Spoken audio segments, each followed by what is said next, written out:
Peter Thomas is an internationally renowned mega entrepreneur and motivational speaker who has influenced audiences and mentored business people around the world. As founder and chairman of Century 21 Real Estate Canada, Peter developed the largest real estate network in Canada. He sold that company after growing it to $9 billion in annual sales through 450 franchises with more than 8,000 sales representatives. Peter would go on to develop billions of dollars in real estate, including the development of the spectacular Four Seasons Resort in Scottsdale, Arizona. Today, he devotes much of his time to numerous philanthropic endeavors.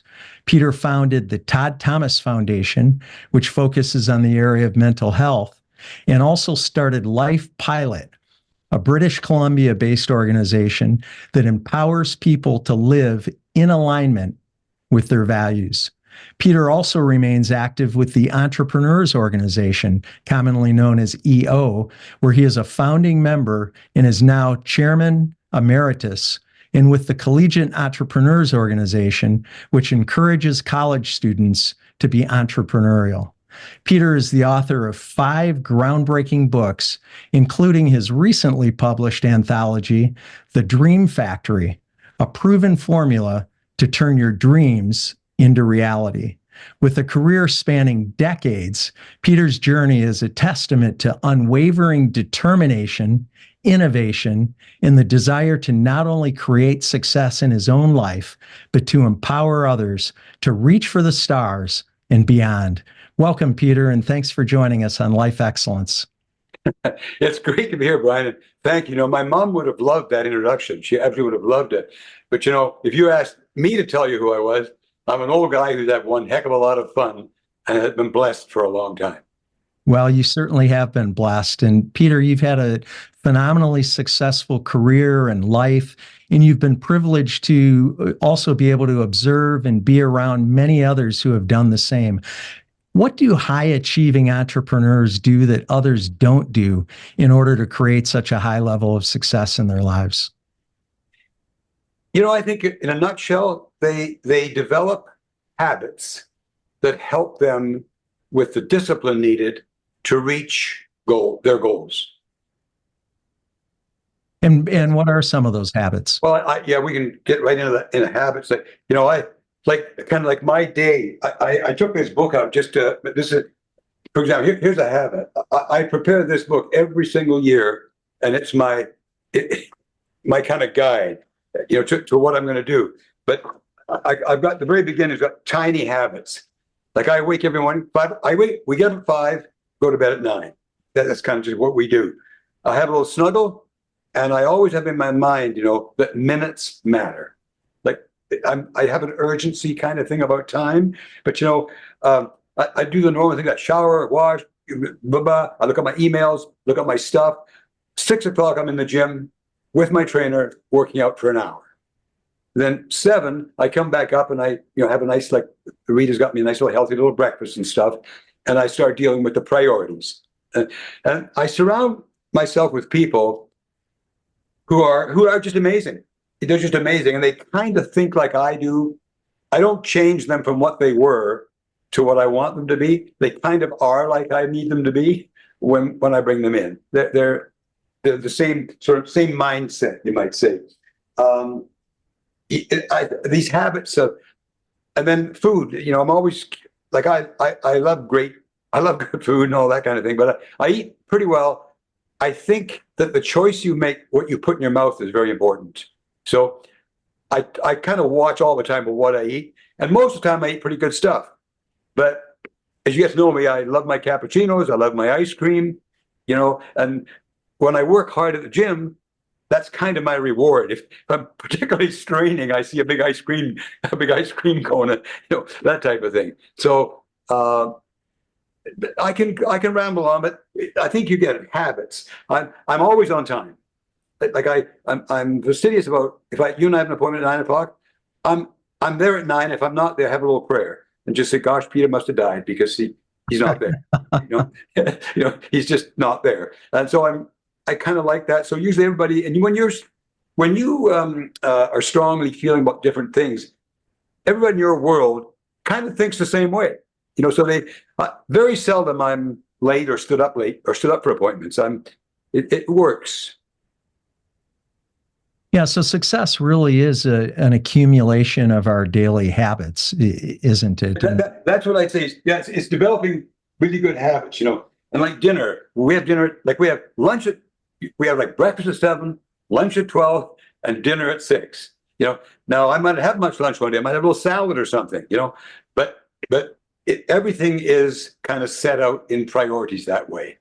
Sounds like after a while it's easy for you. Sorry, you know, after a while it's easy. Like it's not hard to do because, like anything else, you're trained to do it. Yeah. Peter, I shared some of the highlights of your career, and but let's take a step back. I'd like the audience to get to know you a little bit as a person. Tell us about your background. What was it like for you growing up, and how did you forge such an impressive career in the real estate industry? Well, you know, going back, I had my dad died very soon after I was on the earth.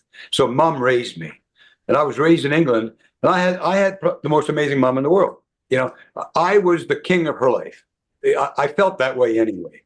I felt like just we were a phenomenal relationship, and we came from England. So I remember standing on the back of the Queen Mary with my mom, looking at the horizon in the water, you know, churning up behind the Queen Mary.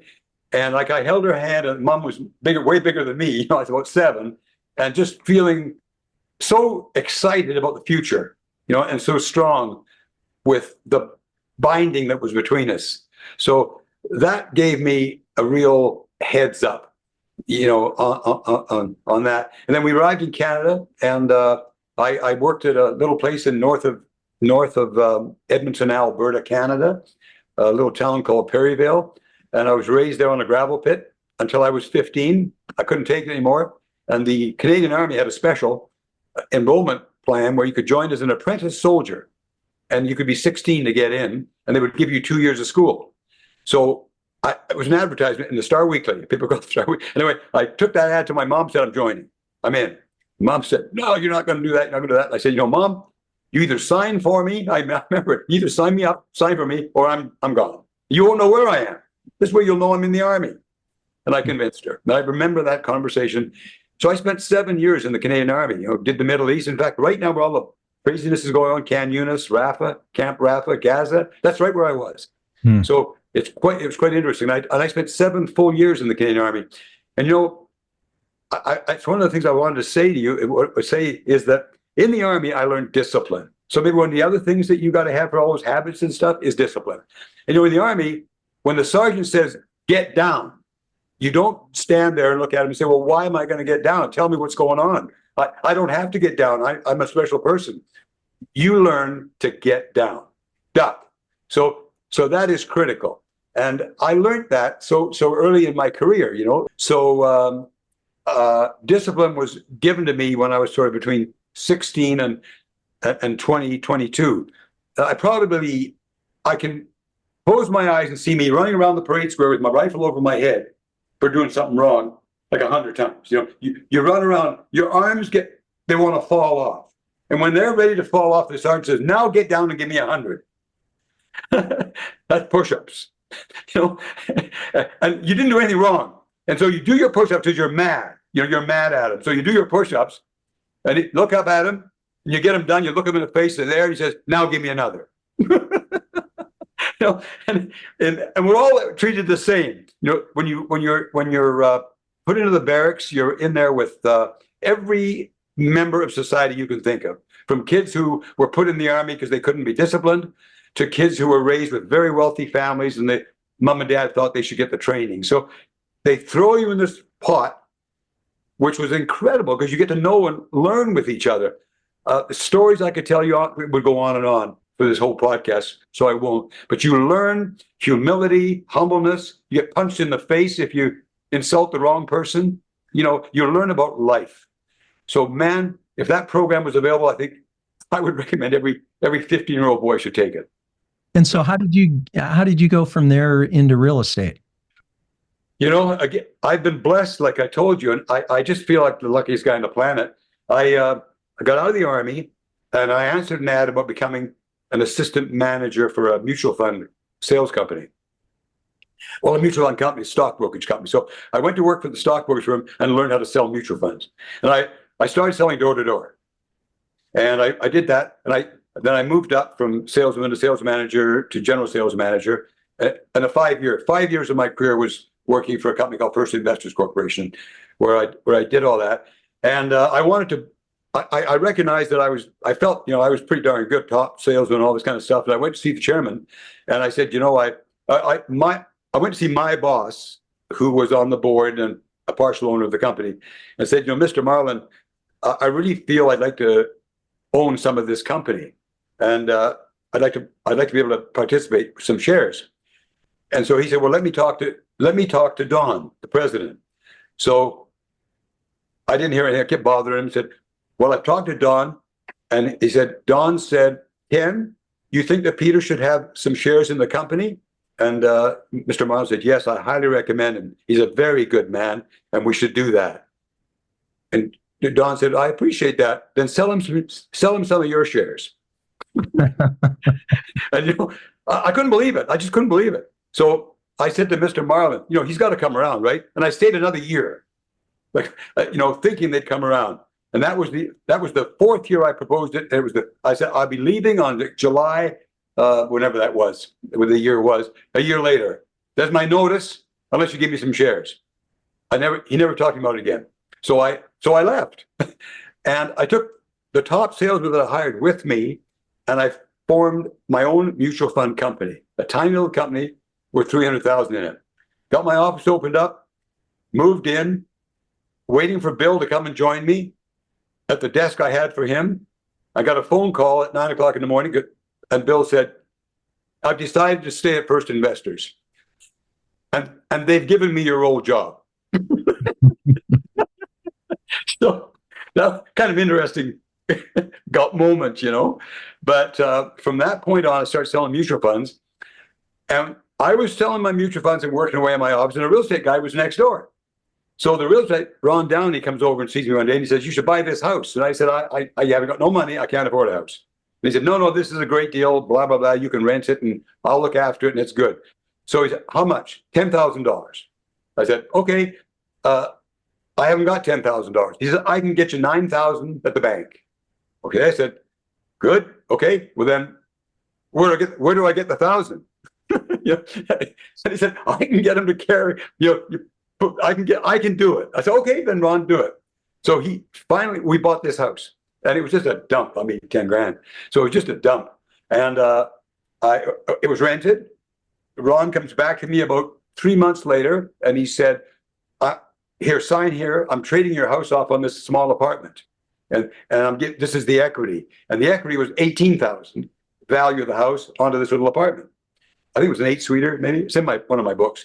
So I get the apartment and got that. I go to look at it. That's it. And about 3 months later, he said, sign this. You sold the apartment. I think it was I made $30,000. That was about my annual salary. That was about what I made annually, $30,000. And I said, $30,000, you know, I couldn't get into the business fast enough. I left the brokerage business of investments and focused on real estate, and formed my first real estate company, and I tied down a building. I remember it in Edmonton. It was called the Phillips Building. It was about $300,000, of which I must have had at least 1,000 of that 300 I needed, and I just I found a brochure of some other building, you know, and got it put together. And it's so funny. The people that I picked up along the way all became amazing people. The guy that I got to help me, the lawyer, he became the attorney general. And you know, and so I've got a guy there, and I got to know all the politics and the political view. And everybody around me have gone on. I got so many people who are so successful, who just seemed to join with me at that time. It was in the right area, I guess. A lot of luck, Brian. A lot of luck. Yeah. What a great story. Peter, I have 4 of your books, all of which I highly recommend, by the way, and those books will be in the show notes for those listening and viewing. But there are several recurring themes, and the one that stands out for me more than any other is the orientation of your life around values. I do that. Share with our audience why you believe that's so vitally important to orient your life around your values. Yeah. You know, I belong to an organization called Young Presidents Organization, YPO. And in the very beginning of that, I went to a workshop seminar in Hawaii. And in that was a man called Red Scott who's giving a talk. And they used to have all kinds of resources to teach us, and you'd pick the resource you wanted to go to. There'd be two or three at different times, so you could choose. This person in his bio showed that he had 17 companies that all qualified for YPO. I thought, oh my gosh, I must see this guy, because to me, business was everything. I got to talk to him. So I go to his room, which was booked for about 50 people, and about 15 people showed up. And he come in, Mr. Scott came in, and he looked at us and he smiled and he said, let's go outside on the beach. So took our notepads, walked outside the beach and sat around. A couple of rocks were there. And Red started to talk to us, and he talked to him and said, I want you to write down everything that you can think of that you've done in the past 30 days. So I put the calendar all down. He said, write them all down. So I wrote down. Now he said, I want you to put down what you feel your values are. I had 13 of them, and they were like normal: health, freedom, happiness, integrity, hard work, relationships, career, all these things I wrote down.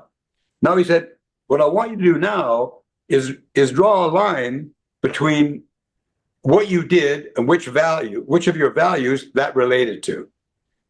And Brian, probably 90% of it was career. I said I love my wife and my family and relationships and health. I didn't work out. I did.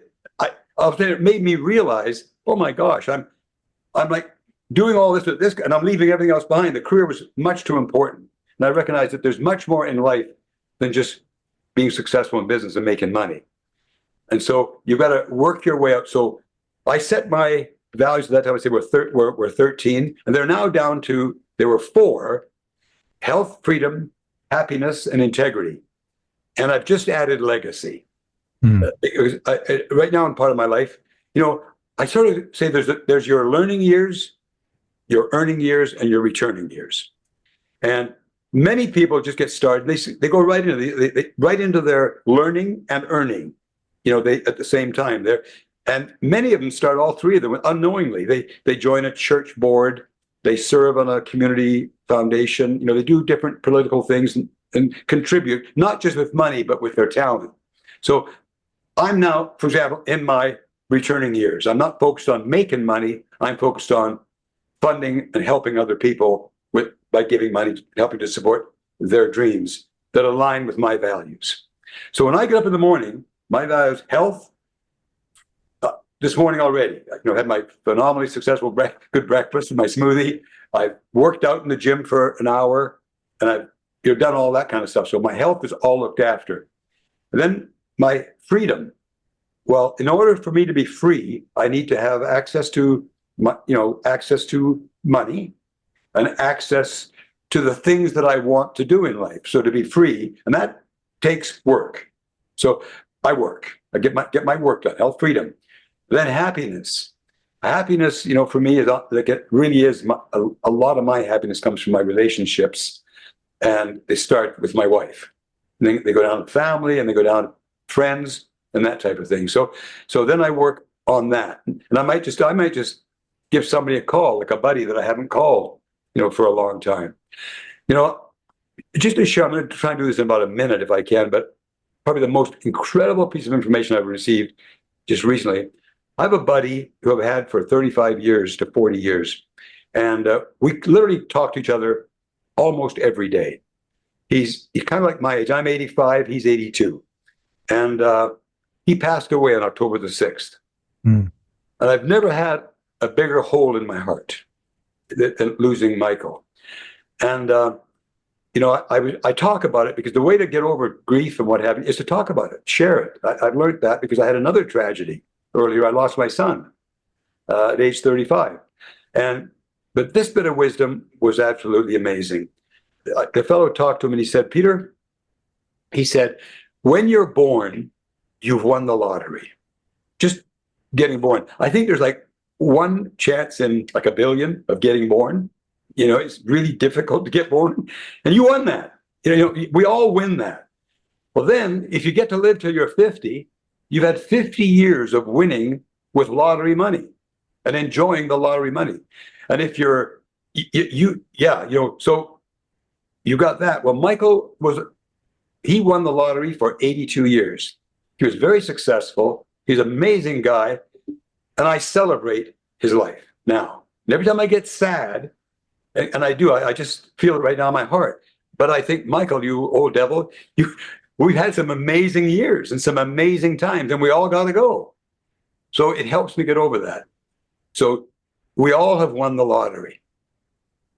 Absolutely. And you mentioned relationships. Establishing meaningful connections is such an important ingredient, not only in our personal lives, but obviously for professional growth as well. And in fact, you know that you and I met because a mutual friend, John Anderson, thought it was important for us to meet.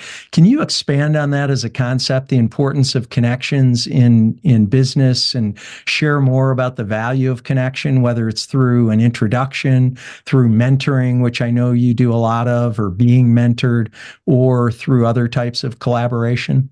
Because it really is everything, both personally and professionally, isn't it? Sure it is. Well, you know how sometimes you meet people and you just click? You just click. You know, you're meant to click. You're probably clicked for several reasons. You know, you might have like goals. I might look at respect at somebody else, say, boy, I just love his life and I want to be, what can I learn from him or her? You know, so you have like-minded people. And so every time you with like-minded people, it's kind of easy. And employees the same way. If they understand your goals and your direction of your company and your heart, where you're going, you know, I got to say that I probably run my life a lot with my heart more than my head. And you know, my heart is usually right. You kind of know, you kind of know, you know. So I so treasure my relationships, and I do mentor like literally hundreds of people. One of the reasons I write these books is, like, I know Martin Luther King, by the way. Well, how do you know Martin Luther King? I never met him, but I know how he feels. Years ago, you know, they said I got to get some mentors when I was like about, say, 28. And I didn't know anybody who was good enough to be one of my mentors. I didn't know anybody. I was just a kid out of the army, right? And so I thought, well, you know what? I came home one night and my wife had bought me a book that was on the table. It was pictures by Joseph Karsh. He was a famous Canadian artist, Joseph Karsh. And you remember the picture of Muhammad Ali standing over Sonny Liston like this? Yes. That was Joseph Karsh. You remember the Churchill picture where Churchill is scowling, looking at the screen? And there's a big scowl on his face. Well, that was Joseph Karsh. He was an incredible photographer. Well, I picked up the book and I was starting thumbing through it. And as I was thumbing through it, for some reason, Ernest Hemingway resonated with me. John F. Kennedy resonated. Gandhi resonated. And Martin Luther King resonated. And I thought to myself, you know what? Why can't these people mentor me? Why can't I take my mentorship from them? And I thought, you know, all I got to do is learn about them. So I read everything you could possibly read at that time about those people, that I could actually feel that when I had decisions to make, I could say, like Kennedy was kind of like my business guy, you know, my business mentor. And I said, what would Kennedy do? Well, he'd probably assign it to somebody else to do it. Well, then I should do that, delegate it, you know, I really took the advice that I felt he gave me. Martin Luther King was my fairness, my spiritual guide. And so if I needed help in that area, I would talk to Martin Luther King. Hemingway was how I got writing. He was a bit of a rogue, you know, a bit of a kind of crazy guy. And I kind of liked that. So I took a lot of my joy in life and my lack of fear to do things from him. So these were my early mentors that I chose in my life. And I put their pictures on my wall in my office. And I would look to them for guidance. And I really do believe there's a level. I don't believe that the spirit that you create ever leaves. And it never leaves the earth. And it's recorded in books, movies, films, memories, all these different things. And sure, they die out after a while, but they don't die out immediately. So you can still pick up all the vibes from these type of people if you study them. And they're just like they were with you. Michael, my dear friend who I told you I lost, I still talk to him. You know what I mean? I still look at them. I start laughing and think of us climbing the mountains together, swimming, rivers, diving out of airplanes, going the gravity thing that, you dive that gravity plane that they run, floating around and hitting each other, like all that stuff. It's all with me. So Michael lives in my mind and give me happiness. I hope that helps. Oh, that's really a great takeaway. And I hadn't even thought about books and being able to learn and connect with, let's say, historical figures. But you're absolutely right. Books are so powerful, and there's so much that we can learn from them. Napoleon Hill talked about that mastermind concept in Can Grow Rich, and it was that same thing where he's bringing together people like Ben Franklin and Thomas Edison and others, and imagining how they would handle a particular situation. And there's huge value in that. Let's talk about just networking in the conventional sense and people here on Earth. I know that for you, Peter, you mentioned YPO and the Entrepreneurs Organization really provides a great forum for human connection, for networking, for mentoring, for relationship building. What advice do you have, though, for most people who aren't part of a formal structure like EO? Very quickly, I want to go back to books for a second. The two books that I read when I was 19, 20, 21 were Dale Carnegie, How to Win Friends and Influence People, and Napoleon Hill. And my entire business life is fashioned from those two books. Everything else emanated after that. But they gave me the path to run on. So there's that. Now, networking. Well, first of all, I recommend that anybody who can do join a network. That's first advice. Like, if you don't, do. Because there's nothing more powerful than connection with another human being, in my opinion. And when they say that you become like the five people you surround yourself with, like whoever you become alike. And so if you're the smartest guy in the room, you're in the wrong room. Yes. It's that simple, And so I learned, I've got people around me who I can pick up the phone and talk. Like for example, I don't want to throw out names, but a minute ago I was talking with Yessie, my social media lady. And she said, well, I'm going to talk about Mark Victor Hansen. And Mark, he was the chicken soup soul guy. I remember hiring Mark when he was like 25, and he came to Canada, and he was going to pump up my sales force, give him sales meetings. So he came up there, and we used to get up in the morning at 6 o'clock and run, and then he would go give the sales meeting. And I never used to bother sitting in the back with these guys, but for him, I just sat there. Well, I got more inspired than the salespeople did, like listening to Mark. And he went right across Canada, in all my cities, when I had Century 21, you mentioned. And oops, Daisy, I'm just going to get that goal. And Mark did that, for me. So we've had that relationship. It was about 1974. How long ago that is? That's when it was. It was 74. So almost 50 years ago. And I still admire, watch him and Crystal, and so that relationship and his strength is in me, and I hope that some of my strength is in him. And that usually what retains it as you meet people who you click with, that it's a mutual symbiotic, as they say, relationship. You both grow because of it. And another thing you said about how do I make these relationships? The old what's in it for me? Well, Joe Polish, he heads up a network called the Genius Network. And he says that, but he says it differently. What's in it for you? So when I think about you, Brian, I think of what can I bring to your party? What can I bring to your table to make you successful? What can I give you? Because you know what you can give me. You know all that. But you don't know what I can give you. How can I help you? What do you need? Do you want more podcasts? Do you need more guests? You and I in a 5-minute talk, you'll be, oh my God, he actually wants to help me. You'll do anything for me if I do that, you know, and I will do that. So it's, if you bring that attitude, you know, and like I have this little trick with myself. I call it the word of the day, you know, and my word of today is happiness. Just be happy, you know. And I have like relationships that I work on relationships. Execution. On Fridays, I use execution as my word because I want to close deals, get everything done. So it's I use my word of the day to set my course for the day. So all day long I feel that way. And you know, about happiness, for example, just another one of the best words is be kind. The best word I've ever, because it just reminds you, like in the airplane yesterday, there was a little old lady at the airport. She was sitting there, you know, and she was a person. She was sitting looking kind of dejected, but she was nicely dressed in that. You know, I just walked, I said, hey, hi. I said, how are you? You know, she looks at me like scared, and I had a big smile. All of a sudden she starts to smile, and I said, are you okay? You know, she said, oh, yes, you know, yes. I said, well, good, you know, have a great day. But it changed her life, you know. And a lot of times you see little old ladies, little old men, they look great, and they're walking along, they got nothing going on, you know. So a smile and that attitude, always, like an attitude of gratitude.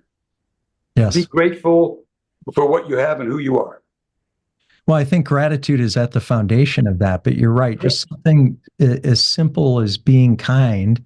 Imagine a world where everyone was a little more kind than they are now, the collective impact that would have in the world. And you mentioned adding value to people, and that's a shift in mindset, because a lot of people are thinking about, okay, I'm meeting Peter Thomas today. What can I get from Peter Thomas? What information can I get? What requests can I make of him to get something in return? And if you shift that to how can I add value to a person, I know Joe Polish a little bit, you know him well, but there are stories that have been written about his relationship with Richard Branson, and investing time with Richard on Necker Island. And Joe's whole approach with Branson is not, what can I get from him? I'll go to Island and think of ways that he can benefit me.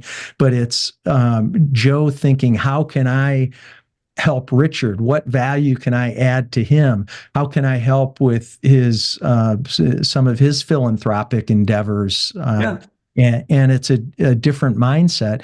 Zig Ziglar said that you can get go up a hill. You can, well, he said a lot of things, but he said you can get everything in life that you want if you just help enough other people get what they want.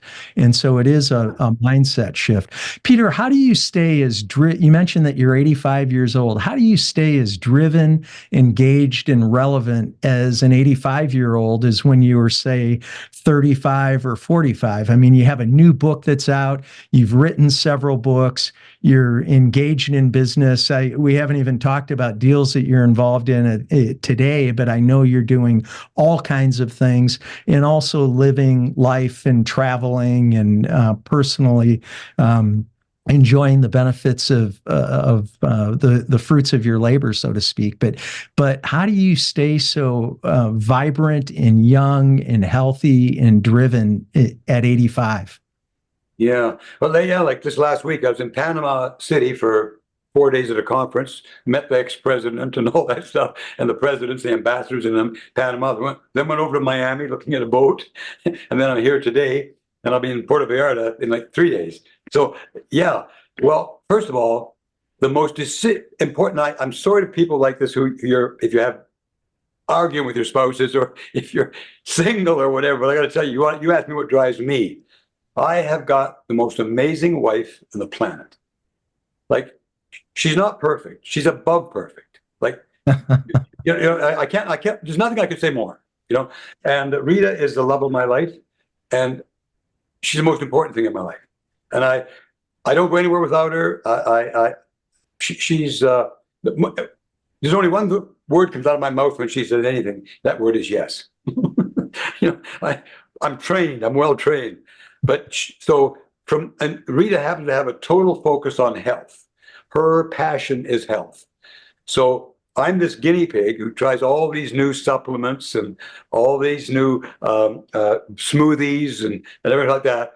But that's one of the reasons we go to bed at 9. We get up at 5. All those things I told you that I do, I could not do without her.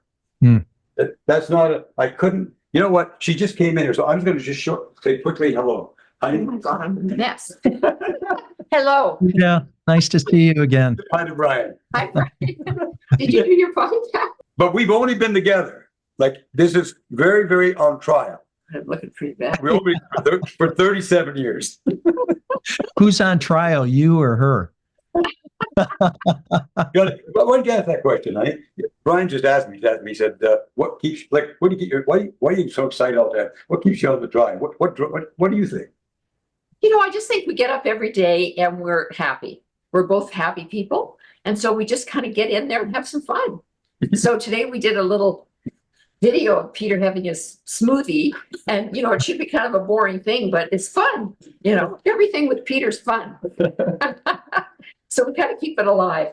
There you go. That's what drives me. So the fun factor, that's awesome. I love that. And we get some marriage advice too. The one that always comes out of your mouth is yes. So especially for the husbands out there, that's don't question it. Don't question it. That's definitely good advice. Peter, you've been so successful in real estate, in franchising. We haven't talked about that, but in other business endeavors and investments. In a world that's changing faster than ever before, where are the areas of opportunity that you see for entrepreneurs today? I think they're where they always have been. Like, I've always kind of stayed with things that people need every day, like real estate, a house over their head, and the model of business that I enjoy is franchising, because franchising it's a business in a box. And usually a good franchise have made most of the mistakes, and they've learned, and they've got sets of rules, and they define how you act, when you open your stores, when you close your stores. I've got an investment in a company called Dogtopia. And when I got involved, it had 20 stores. And the lady wanted to retire, so I bought it from her, bought in an unbelievable CEO. That's something else we'll talk about, timing. And Neil has taken that. Now we got over 250 stores, Wow. And it's growing like crazy. But, when you set a course for yourself, it's kind of like looking at a forest from 2 miles away. It looks impregnable. It looks like you cannot go through it, right? But the closer you get, you start seeing the trunks of the trees and the ground space in between. And also you realize you can walk right into a forest. There's lots of room. I find business like that. When you first look at it, oh my God, I couldn't do that if I tried. But the closer and closer you get, shoot high, because you'll be amazed at the abilities in you that come out, which lets me run into what one of the biggest things in this new book, in the Dream Factory, the biggest thing I talk about is genius. Brian, I believe that genius is within every single one of us. We are all geniuses. Now, the challenge is some of us recognize our genius more than others do. And they have unfortunately, their thoughts are, oh, I could never do that. I can't do that. I don't have the money. Where kind of like I've always said, well, I can do that. Okay, now I don't have the money. But then I get creative. How do I get the money? Well, I learned in business there's a formula called OPM. And that's other people's money. Right. And that means that if I want to do something, and if it's good, I should be able to sell the idea to you. And maybe if you say, no, you're not going to do it, I should look at it too. And I go into my big deals like that. When I've got a large, I have these franchise called Dogtopia franchise. This is a Dogtopia. I had Century 21, same thing. So for Dogtopia, if I sat down with somebody who had the money, had the time, and I'm talking about coming to this business, he's got to sell me why he shouldn't come. Because I can only think that he should. Now, he might say, well, Peter, I'm old, or I don't have any resources, or, whatever. He might have real valid reasons. But usually we don't have valid reasons. There's another saying in business called FUD. Fear, uncertainty, and doubt. And that usually takes place. I'm going through it right now with a new boat I'm looking at. it's a little bit bigger than I should have, and it's a little bit nicer than I should have, and it costs a bit more than I should spend. But I'm trying to rationalize it. I mean, I'm trying to, I'll make it happen. I'm going to do it. But I'm full of FUD right now. Well, what could go? And I said to Rita, my word of today is uncertainty. Yeah, and it's the uncertainty in the political process in America. It's the Ukrainian war. It's the Israeli conflict, and all that that's going on, which creates the chaos, But in chaos is opportunity. Yes. So the next huge piece of advice for people to write down is live in day-tight compartments. Just worry about today. That was Dale Carnegie, by the way. We do become paralyzed by fear in our brain. And one of the other thing I was going to say to you is that when you asked about how do I do these deals, these big deals and what have you, I can talk about any depth you want me to, but I usually say, let me tell you what I'd like to have in my perfect world. And I'd like to pay you $10 million for this property. Like he wants, they say 15, or 12. I say, look, in my perfect world, after looking at your property, it looks to me like it's worth about $10 million. The cash flow shows that. I've got to fix it up, the age of it, I go all that, because I want to be fair. I want to be fair. I don't want to be like, I'm not grinding yet. That comes later. I'm now trying to establish what fair is. And so unless I'm looking at it wrong, say, you be the judge, let's talk about it. So we get to what we both think is fair. And it might not be my perfect world, but it's an acceptable world. And he might not get what he wants, but it's real value, and then we go from there. But I throw out, I don't care if sometimes I want 100 million for it. I say, my perfect world is 5 million. Or he wants 100 million. I say, oh, my perfect world is 99. It's got what is really my value to what I'm buying. That makes sense. Peter, you've enjoyed what most people would deem to be an extraordinary life. And yet I want to talk about the adversity in your life, because you've also had a tremendous amount of adversity. I think at one point in your career, your business partner went bankrupt, Yep. causing your net, and these are big numbers, causing your net worth to plummet from 150 million to being 70 million in the red. And correct me if I'm off. Those are correct. And as catastrophic as that probably seemed at the time, though, the business setback would really pale in comparison to something that you mentioned earlier, which is the unimaginable personal tragedy of losing your son to suicide.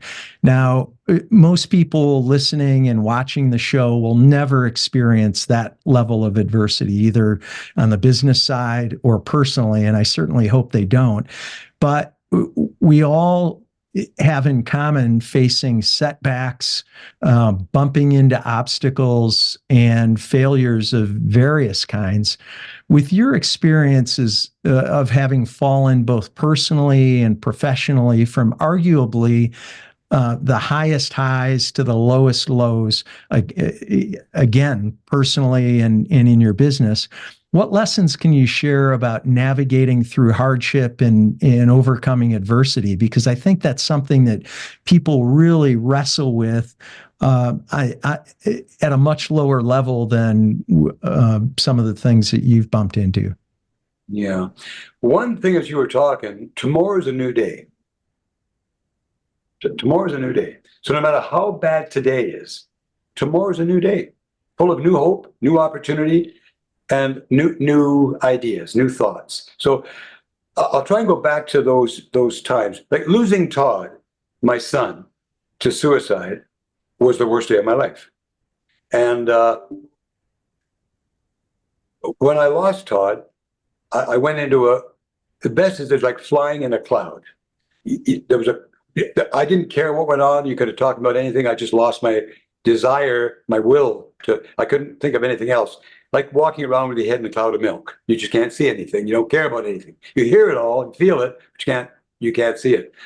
And we had to have Todd's funeral. I had to give a talk about Todd. And I realized that I had to be strong for the family. I was the only one. Everybody was a mess. So, and for his friends and for all that. So I had to be on that podium. I had to give that eulogy, and I had to give it strong. And I really, I celebrated that. I chose to celebrate Todd's life. And I walked through his life and how important he was to everybody. Because everybody, they were so shocked that we lost Todd. You know, they would do that. And the people who knew him couldn't believe it. And so, and they all took, everybody was, it was my fault. How could I miss this in Todd and not be there to help him? And I said, you know, it was nobody's fault. Nobody's fault. You added to Todd's life so immensely, each one of you, you know, and I know most of them, you know, and I said, don't feel sad. Todd's on a journey. You know, he chose that way to go, and he's lived a fantastic 35-year life. And I had to be that strong guy, and being that strong guy, and recognize that was my position in as the head of the house, and Todd's father gave me the strength. And so, how I feel about, like I would talk about Todd, I want to talk about Michael too. And Todd is still, you know, it'd be the same if Todd went to Australia, and he said, "Dad, I'm going to Australia. You're not going to see me again. I'm going to stay there and live in a village and somewhere up in the farthest parts away. Well, I won't see him again, but I can still visualize, have memories, have all that kind of stuff, because we all are going to pass away at some point in time. It's going to happen. So, and celebrate the lives. That's what you got to celebrate, what you had. You know, there's grief and there's grieving. Grief is a bad place. Grief is bad. It's sad, and it's just grief. You know, all you do is look at I've lost that person. Grief, grief, grief. Grieving to me is different, because you look at, well, let me think about the times we had together, the celebration. You start laughing at some of the dumb things that you did together, and the fun that you had, and how you miss him. That's grieving. But grieving is not like Todd's in my. You as you can hear me, I have no problem talking about my son, none whatsoever, and none of the family does. So that's, I think, being open-hearted and get to grieving as quickly as you can, and it's okay. It is all okay. Now, losing Michael was that was a whole different thing. I have a big hole in my heart, and that's the other thing about, like, love. You know, a heart is huge, and you can love 20 people. Like, I remember when I lost my dog. I literally lost my first dog, who used to sit at the road waiting for me to walk home from school and wait for me and come running to meet me with his tail wagging. And when Skipper came to me one day, he didn't come. I looked at him, and he was dead beside the road where a car had run over him. You know, and I lost him. I was done with dogs. I can just remember like it was yesterday, the saddest guy in the world. And I have a hole today in my heart for Skipper. But you know, we got a dog later on called Hastings, and my dad made me go get another dog. And I said, I don't want another dog ever again. I don't want a dog. I don't want a dog. I don't want a dog. And Dad, he said, no, you're getting a dog. I wouldn't accept it. He said, well, then it's your sister's dog, and you're looking after it. And he got the dog. Then I looked after it. And I started to love that dog. But I didn't love Skipper less. And that was, I'm 85. That was when I was 10, 11. So Skipper's still in my heart, as big as he ever was. And I see him running around picking blueberries, you know, doing all the things a kid does with a dog. Excuse me, I'm choking up thinking about Skipper. But he's in my, and Todd is the same way. He's got his place in my heart. Rita has all my heart. You know, so hearts are huge. They're just huge. Yes. And so you've addressed the personal side, and I really appreciate you sharing those very personal stories. And I like the distinction between what I see as the process of grieving versus remaining in a stuck state. And some people remain in a stuck state, even over the loss of a dog, over the loss of a friend, or certainly a family member. Let's jump to the Brian, or even a celebrity. Or even, yeah. You're absolutely right. And what's going on in the world today, the Ukrainian war, the Israeli war, it pains me, it's grievous. So we all have this stress with us. That's why you live in day-tight compartments. You only deal with stuff you can deal with. You look after your share, just your compartment. Have the best day you can have. Doesn't matter if you're going over to Niagara Falls in a barrel. Have it's a nice day anyway, you know, while you're going. And so let's jump into on the professional side, on whether it's a career or business. Let's say we try an idea and it doesn't work. We start a business and the business fails.